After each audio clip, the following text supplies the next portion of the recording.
Alhamdulillahirabbil alamin. Wa bihi nasta'inu ala umuri dunya waddin.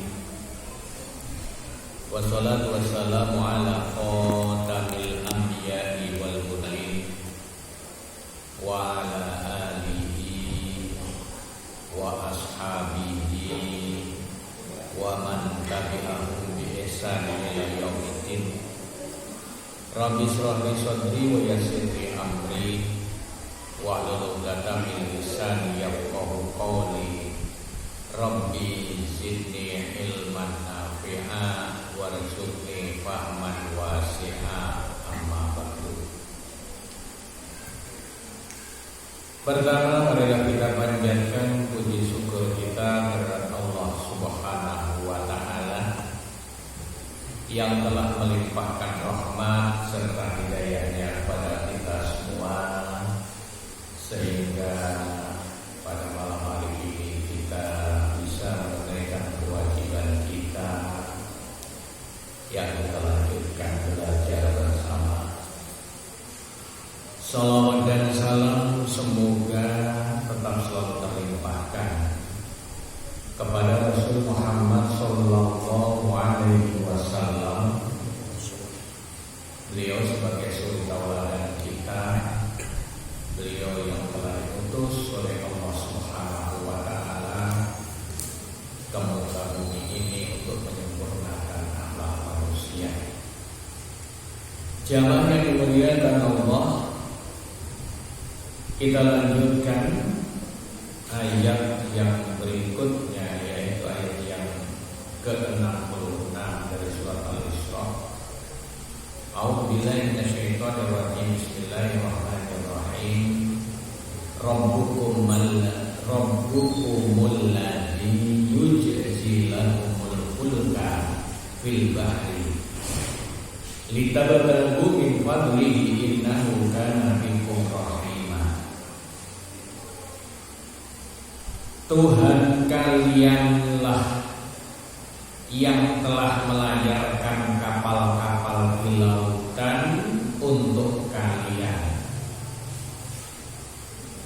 litabtaghu min fadlihi, agar supaya kalian mencari sebagian dari karunia-Nya.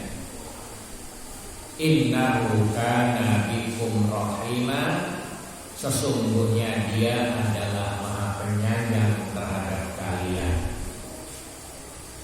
Ayat ini berbicara bahwasanya Allah Subhanahu wa taala itu amat sangat penyayang sekali.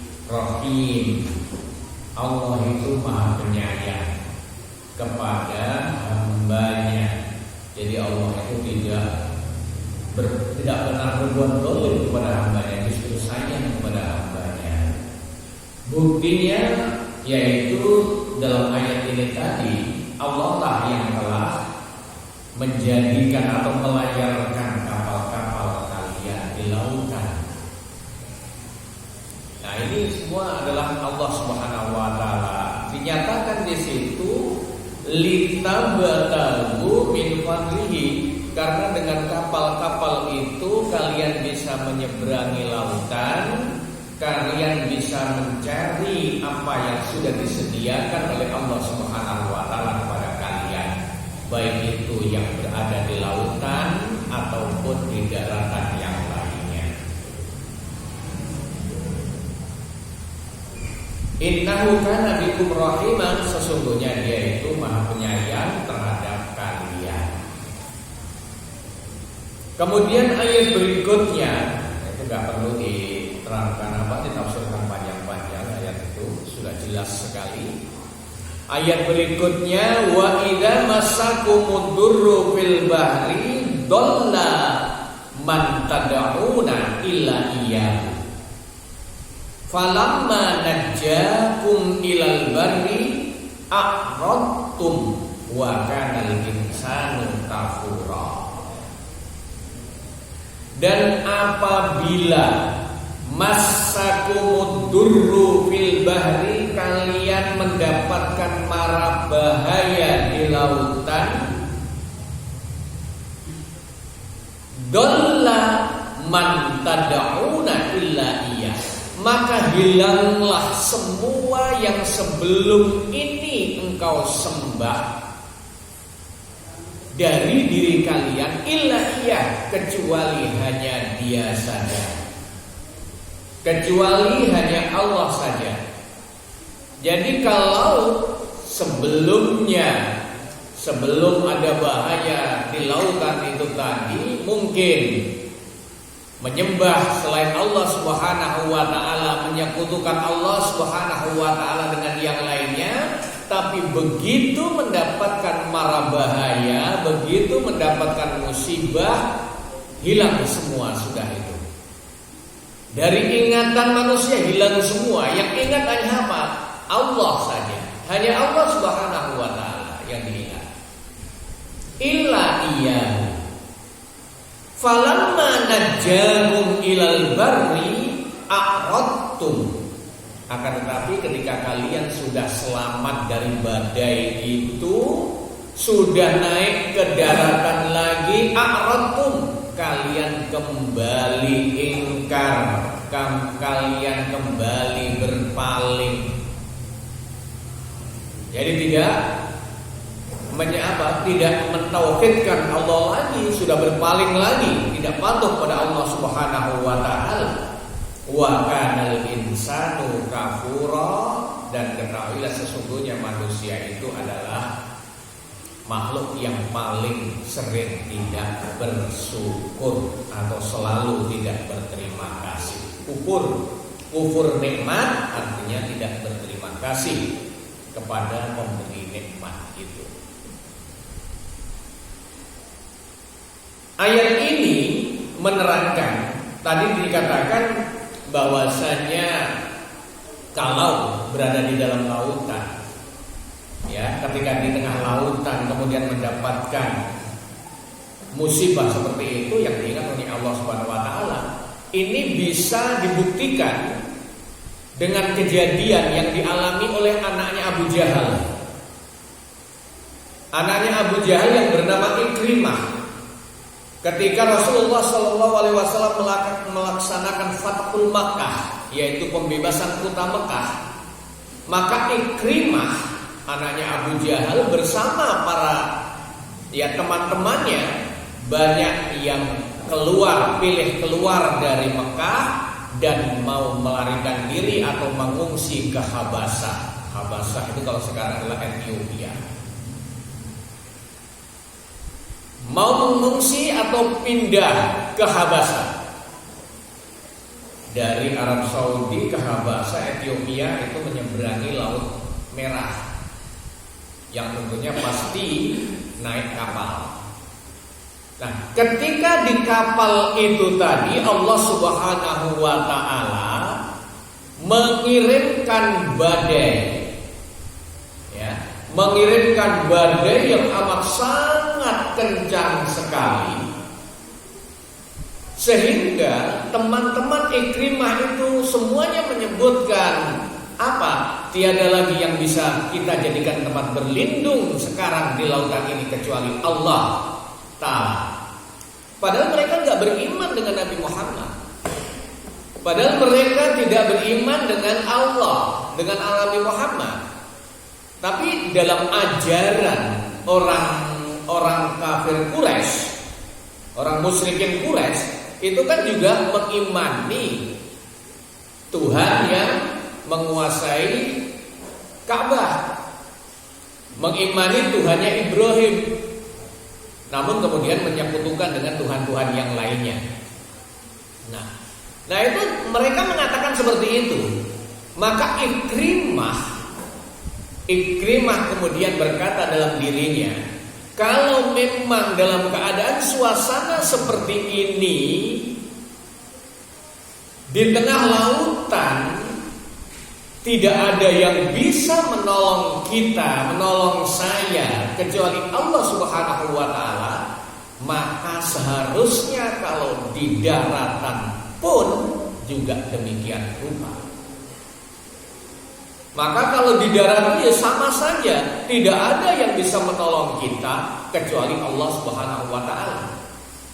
Maka kemudian Ikrimah berjanji, kalau saya diberi keselamatan untuk ke daratan lagi, maka saya akan letakkan tangan saya ini di tangannya Muhammad dan akan beriman dengan apa yang dibawa oleh Muhammad. Dan qadarullah, Allah Subhanahu wa taala menyelamatkan Ikrimah, dan akhirnya Ikrimah balik lagi ke Mekah dan mengucapkan 2 kalimat syahadat. Dan akhirnya Ikrimah menjadi sahabat yang baik. Banyak sekali riwayat-riwayat tentang Ikrimah itu tadi. Nah, ini kejadian yang menimpa Ikrimah bersama teman-temannya ini bisa menjadi bukti bahwasanya memang kalau sudah kepepet seperti itu pun ya, seperti itu manusianya diingat oleh Allah Subhanahu wa taala. Itu sudah apa? Tabiat, sudah insting, sudah pembawaan. Kenapa? Karena manusia itu sebetulnya ketika lahir itu sudah beriman dengan Allah Subhanahu wa taala. Manusia, semua manusia. Semua manusia itu sudah beriman kepada Allah ketika dia dilahirkan. Kita sudah hafal semua dalilnya. Apa dalilnya? Kullu mauludin yuladu alal fitrah. Setiap manusia itu terlahir dalam keadaan fitrah. Fitrah itu apa? Fitrah itu artinya bertauhid. Ada yang mengartikan fitrah itu adalah bersih, putih. Tapi fitrah kalau kami sendiri lebih cenderung untuk hadis ini mengartikan fitrah adalah tauhid. Jadi semua manusia terlahir, bayi terlahir itu dalam keadaan sudah bertauhid kepada Allah Subhanahu wa taala. Nah, bukankah roh sebelum ditiupkan ke jasad bayi kan ditanya oleh Allah, bukankah aku Tuhanmu? Maka jawabnya, bala syahidna. Ya, betul ya Allah, kami bersaksi. Kami bersaksi kalau Engkau adalah Tuhan kami. Jamaah yang dimuliakan Allah, itulah tabiat manusia. Ya, biasa. Kebanyakan manusia tidak hanya di lautan. Ketika mendapatkan musibah, ketika sakit keras, ketika sakit yang menaun, ibadahnya rajin banget, tahajudnya rajin, ngajinya rajin, doanya kepada Allah rajin sekali. Begitu sembuh, banyak sudah yang lupa lagi dengan Allah Subhanahu wa taala. Makanya di sini dinyatakan apa di sini dinyatakan wa kanal insanu kafura. Sesungguhnya manusia itu adalah makhluk yang sering tidak bersyukur, tidak mau berterima kasih, lupa akan jasa yang lainnya. Jamaah yang dimuliakan Allah, ayat berikutnya Al-Isra ayat 68. Di situ Allah Subhanahu wa taala berfirman, "Afa amintum ayyah sifa bikum janibal barri aw yursila 'alaikum hasiba tsumma la tajidu lakum wakila." Nah, ini kelanjutannya. Tadi ayat tadi menyatakan ketika sudah selamat sampai di daratan, mereka kufur, tidak berterima kasih kepada Allah, tidak bersyukur kepada Allah Subhanahu wa taala. Maka dilanjutkan oleh Allah, "Afa amintum?" Apakah kalian merasa diri kalian itu aman ketika kalian sudah dinaikkan ke daratan, ketika kalian sudah diselamatkan ke daratan itu? Apakah kalian merasa aman dari apa? Ayyaksifa bikum janibal barri, dari dibaliknya bumi, dibaliknya bukit-bukit, dibaliknya daratan oleh Allah Subhanahu wa taala. Ayursilu alaikum hasiba, atau Allah Subhanahu wa taala akan meniupkan angin yang kencang sekali yang membawa bebatuan. Tsumma la tajidu lakum wakila, ketahuilah kemudian kalian tidak mendapatkan seorang pelindung pun. Jadi apa amintum? Kenapa kalian kufur dengan nikmat Allah? Kenapa kalian kufur ketika Allah Subhanahu wa taala menyelamatkan kalian? Apakah kalian merasa aman? Tidak. Artinya di lautan, baik itu di lautan ataupun di daratan, mara bahaya itu tetap selalu mengincar kita.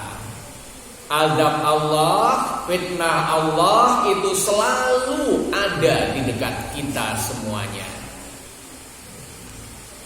Jadi gak bisa kita merasa aman, gak bisa kita merasa aman dari azab Allah Subhanahu wa ta'ala, dari fitnah Allah, dari ujian Allah Subhanahu wa ta'ala. Gak bisa kita merasa aman dimanapun kita berada. Walaupun kita berada di dalam benteng yang kokoh sekalipun, tetap kita, kalau sudah datang azab Allah Subhanahu wa ta'ala, ya terjadi. Suatu contoh kejadian dulu ketika erupsi Gunung Merapi. Di lereng Gunung Merapi itu ada sebuah gua. Gua itu memang sengaja dipergunakan oleh para pendaki kalau terjadi sesuatu yang berbahaya. Di situ ada pintunya yang kokoh sekalipun, ada pintunya yang amat sangat kokoh sekali, yang mana katanya pintunya itu nggak bisa ditembus oleh lava itu katanya, wallahu a'lam. Nah, ketika terjadi erupsi itu ada yang menyelamatkan diri masuk ke dalamnya. Apa yang terjadi? Ya gosong. Ya kehendak Allah Subhanahu wa ta'ala dilawan. Ya gak bisa. Jadi gak bisa kita merasa aman di situ. Kalau Allah Subhanahu wa ta'ala sudah menghendaki sesuatu, innama amruhu idza arada syai'an ayaqula lahu kun fayakun. Kalau Allah sudah menginginkan sesuatu, maka tinggal Allah mengatakan kun, jadilah, maka jadilah. Maka apa? Jadi dimanapun kita berada, ya kita harus tetap selalu ingat Allah Subhanahu wa ta'ala. Tetap harus kita selalu ingat kepada Allah, beriman kepada Allah. Jangan sampai kita merasa aman dari azab Allah Subhanahu wa ta'ala sehingga kita lalai, sehingga kita berbuat kemaksiatan atau tidak patuh kepada Allah Subhanahu wa ta'ala. Dimanapun kita berada, dalam keadaan apapun kita berada. Ketika kita sehat, jangan merasa jumawa dengan kesehatannya. Karena banyak kita lihat orang yang paginya merasa sehat, segar bugar, tahu-tahu belum sampai sore sudah innalillahi wa inna ilaihi raji'un. Nah ini, jadi nggak ada yang tempat yang aman bagi kita, itu nggak ada. Semuanya dimanapun kita berada, kalau Allah sudah menghendaki. Di sini dinyatakan wa amtarna alaihim hijaratan min sijil. Nah ini untuk menafsirkan ayat Al-Quran yang berbunyi tadi wa yursilu alaikum hasiba. Hasiba itu adalah angin kencang yang membawa bebatuan. Ini selaras dengan ayat Al-Quran surat Al-Hijr ayat 74.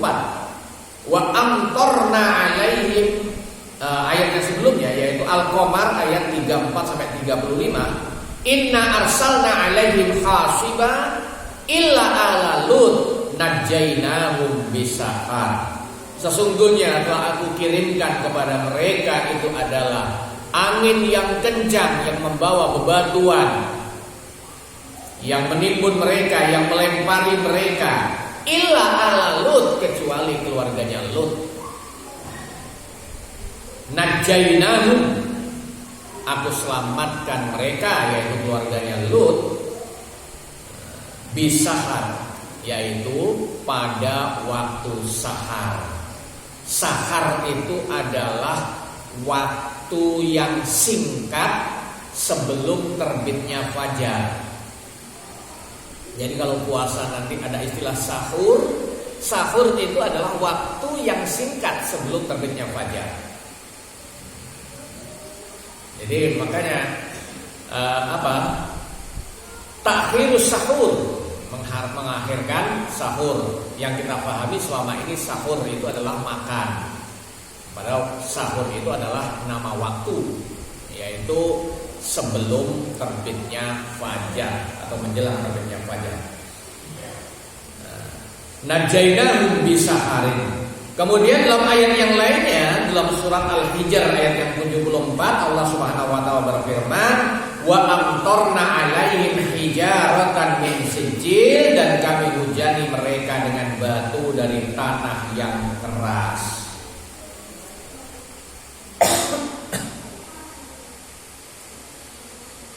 Jamaah yang dimuliakan Allah, langsung saja ayat yang berikutnya. Di situ Allah Subhanahu wa taala berfirman, "Am amintum ayyu'idakum fihi taratan ukhra fayursila 'alaikum qasifan minar rih fayawriqakum bima kafartum summa la tajidu lakum 'alaina bihi tabi'a." Am amintum, ataukah kalian semua merasa aman? Ayyu'idakum fihi, dari Allah Subhanahu wa taala mengembalikan kalian semua ke tengah lautan. Taratan ukhra, kembali. Fayursilu 'alaikum qasifan minar rih, kemudian Allah Subhanahu wa taala akan mengirimkan angin yang amat sangat kencang sekali. Fayudrikakum bima, Allah Subhanahu wa taala menenggelamkan kalian akibat kekufuran kalian.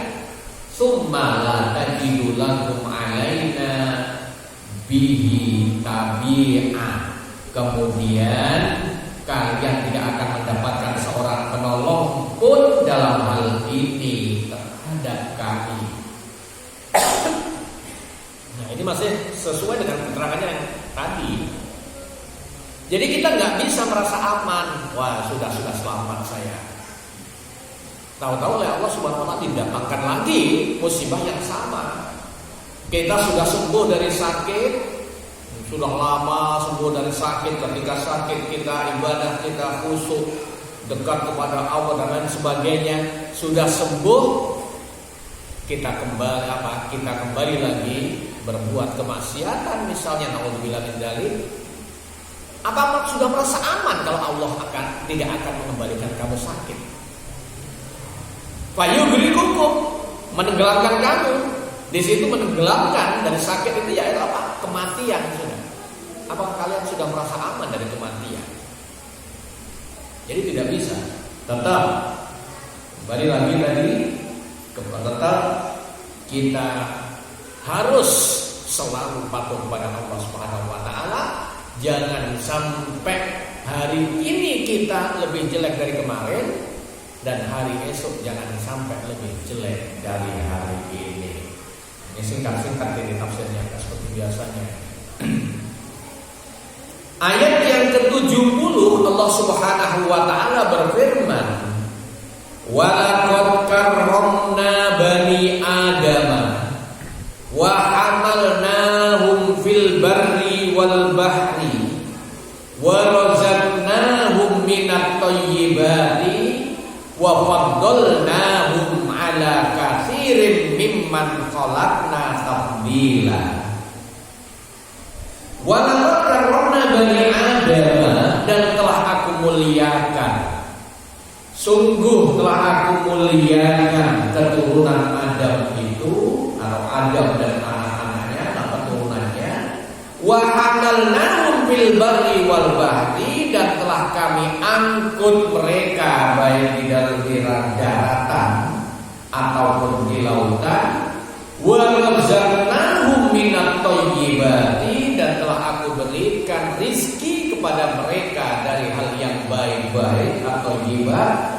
faddalnahum ala katsirin mimma khalaqna tafdila, dan telah aku lebihkan Bani Adam itu dari makhluk-makhlukku yang lainnya tafdila, betul-betul yaitu dengan berbagai macam kelebihan. Jadi Allah Subhanahu wa taala dengan dalam ayat ini menceritakan yubil ta'ala an tasrifihi li bani Adam wa takrimihi. Jadi Allah Subhanahu wa taala memberitahu kita bahwasanya Allah Subhanahu wa taala melebihkan, memuliakan keturunan Adam itu daripada makhluk-makhluk yang lainnya. Fi khuluqihi lahum ala asanil hayat wa akmaliha, dalam bentuk yang sempurna. Jadi manusia itu merupakan makhluk Allah Subhanahu wa taala. Kalau dilihat dari fisiknya, dari bentuknya adalah merupakan makhluk yang paling sempurna. Bagaimana kita bisa berjalan dengan dua kaki tegak berdiri? Apa ada makhluk Allah yang lainnya yang bisa berjalan seperti manusia? Enggak ada. Binatang banyak yang berjalan dengan 4 kakinya. Kita makan dengan tangan kita. Binatang banyak yang makan dengan mulutnya langsung tanpa menggunakan kaki. Walaupun ada beberapa yang menggunakan kaki, tetap aja nggak bisa berjalan. Monyet bisa dengan tangan makannya, tapi berjalan berdirinya nggak bisa tegak seperti manusia. Jadi nggak ada. Jadi tetap bentuk yang paling sempurna adalah manusia. Saya yakin kita lebih ganteng daripada orang hutan atau daripada bangsa monyet. Kalau nggak percaya silahkan ke kebun binatang, coba disamakan gantengan mana. Jadi di sini karomna, fadlna di situ. Allah menyatakan apa? Karomna, telah aku muliakan. Itu dari segi bentuknya. Belum dari segi yang lainnya. Makhluk Allah yang lain gak ada yang bisa membedakan mana yang baik dan mana yang jelek, itu gak ada. Hanya manusia yang bisa membedakan mana yang baik dan mana yang jelek. Walaupun dalam mungkin beberapa hal ya binatang, makhluk Allah yang lain itu lebih dari manusia. Contohnya dari panca inderanya. Anjing itu penciumannya jelas lebih tajam dari kita. Itu sudah jelas. Itu dari segi panca inderanya. Tapi tetap dia itu gak akan lebih mulia dari manusia. Anjing gak bisa membedakan mana yang baik dan mana yang jelek. Anjing itu bisa seperti itu, kenapa? Karena dilatih. Kalau gak dilatih itu gak bisa. Hanya karena kebiasaan saja.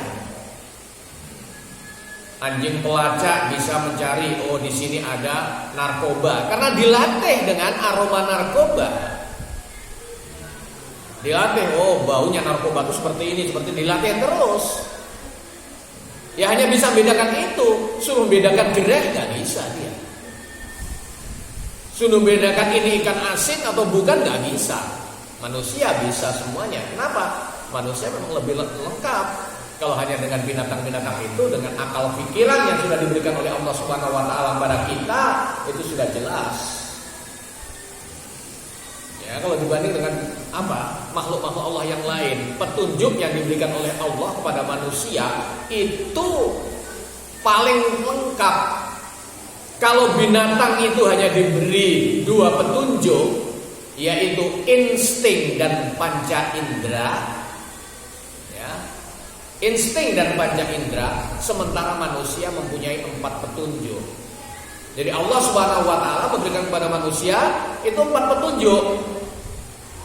Apa? Insting sama manusia dapat, binatang juga punya, panca indera juga begitu, manusia punya, binatang juga punya, akal pikiran hanya manusia yang punya.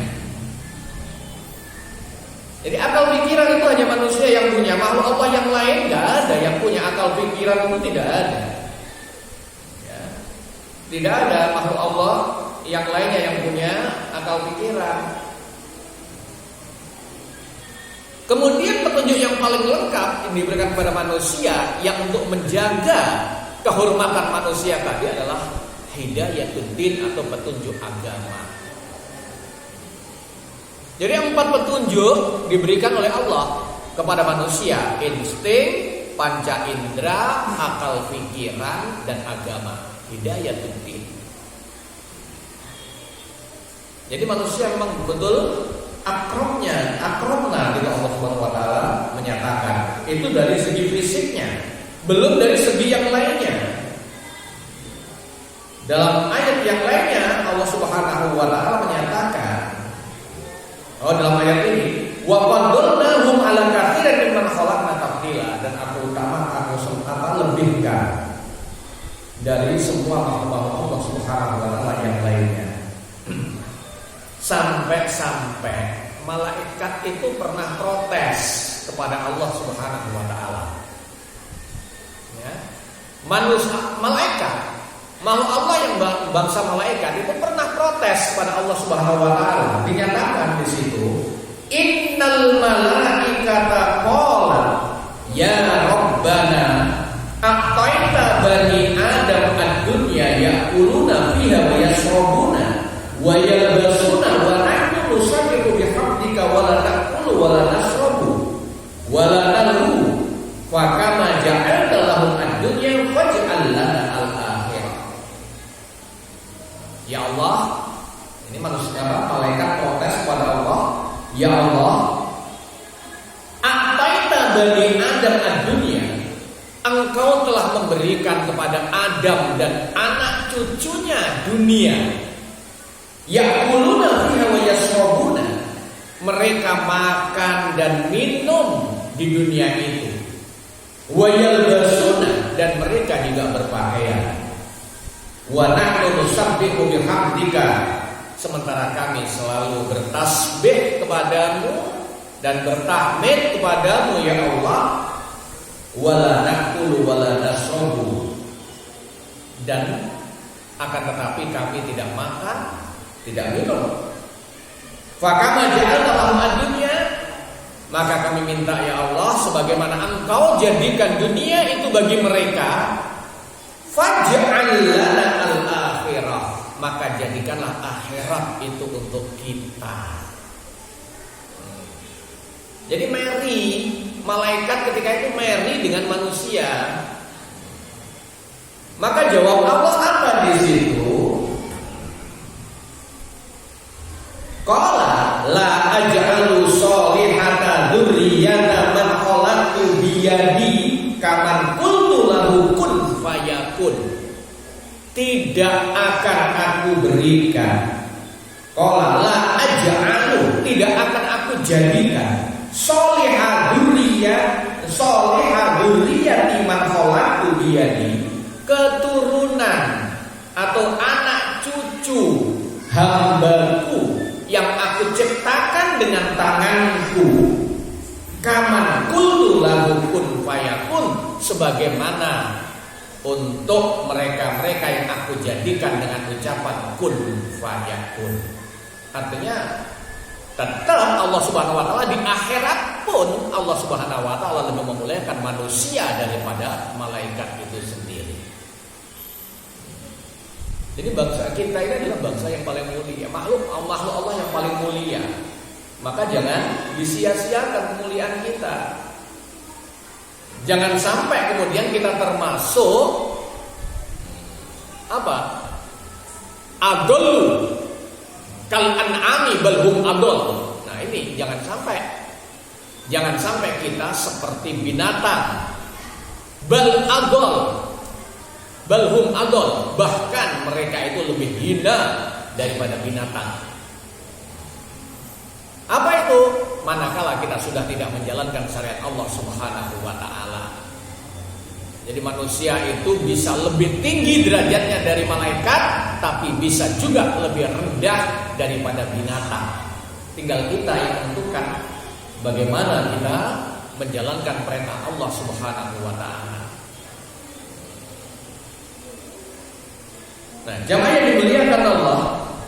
Kemudian juga di situ ada sebuah hadis yang bertanya, ada seorang sahabat yang bertanya kepada Rasulullah ketika itu. Oh, bukan bertanya, Rasulullah menerangkan. Kemudian sahabat bertanya. Qala Rasulullah sallallahu alaihi wasallam, Rasulullah sallallahu alaihi wasallam bersabda, "Ma syai'a akram, Allah akram 'alallahi yaumal qiyamah min ibni Adam." Tidak ada sesuatu apapun di hadapan Allah Subhanahu wa taala kelak di hari kiamat yang lebih mulia dari keturunan Adam. Kila, maka di situ ada seorang sahabat yang bertanya, tidak disebutkan di sini siapa yang bertanya. Ya Rasulullah, walal malaikah? Ya Rasulullah, apakah malaikat juga enggak lebih mulia dari anak Adam? Maka Rasulullah menjawab, walal malaikah, tidak juga malaikat. Artinya manusia itu lebih mulia di akhirat pun lebih tinggi derajatnya daripada malaikat. Dilanjutkan oleh Rasulullah, al malaikatu majburuna bimanzilatis syamsi wal qamar. Ketahuilah, malaikat itu dipaksa. Malaikat itu enggak punya kebebasan lain dengan manusia.